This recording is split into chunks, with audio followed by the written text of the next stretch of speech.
شايفين الجمال ده؟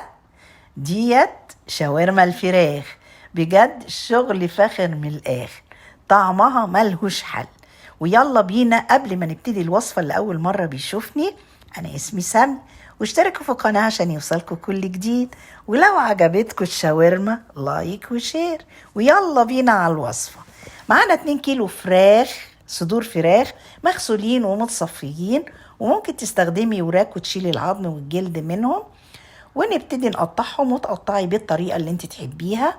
انا احب اقطعها شرايح رقيقة قوي وطويلة كده، علشان لما نحطها في التتبيلة تشرب منها كويس قوي ويبقى طعمها حلو، وكمان ما تاخدش وقت وانا بحطها على البوتاجاز تستوي.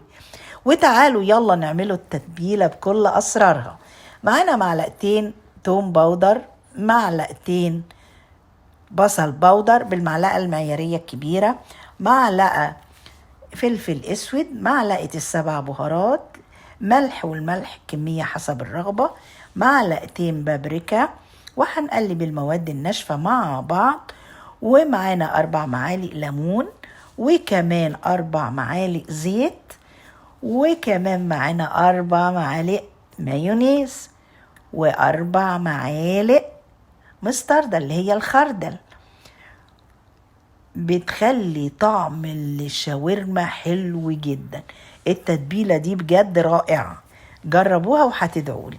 ومعانا 2 كوباية زبادي، وهنقلب كل المكونات دي على بعض، ودوقي ملحها وظبطيه زي ما انت عايزة. وهننزل بالفراخ ونقلبهم. وفي التوقيت ده ممكن ان انت تقسميها بقى زي ما انت عايزة وتحطيها في الفريزر وهي متبلة.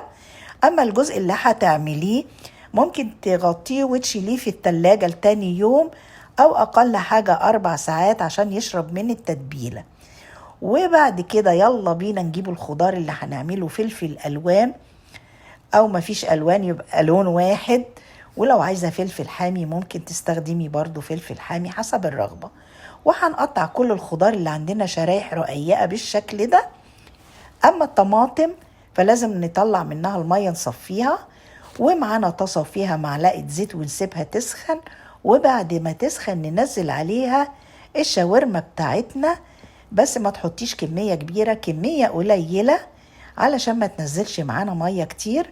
شايفة كمية قليلة كده، حبة بحبة. وأول ما تحس إن هي استوت ابتدي اقلبيها، وما تقلبيش برضو، هي تقلبي بالراحة زي ما أنا بعمل كده، وسيبيها لما تستوي كده. خلاص استوت معانا، ما بتاخدش وقت. وهنجيب معانا الخضار اللي احنا قطعناه وننزل بيه، وياخد تقلبتين بس ونطفي، علشان وانتي بتاكلي تحسي ان الخضار بيقرش وانتي بتاكليه، بيدي طعم حلو قوي.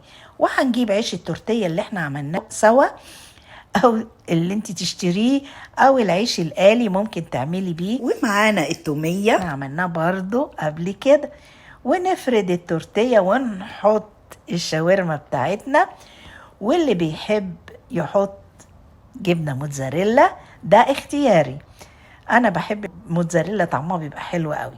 وهنلفها كويس قوي ومعلقة زيت على البوتاجاز ونحمرها، وتطلع بالجمال اللي انتوا شايفينه ده. شايفين؟ ايه رأيكم؟ بجد بجد طعم وريح.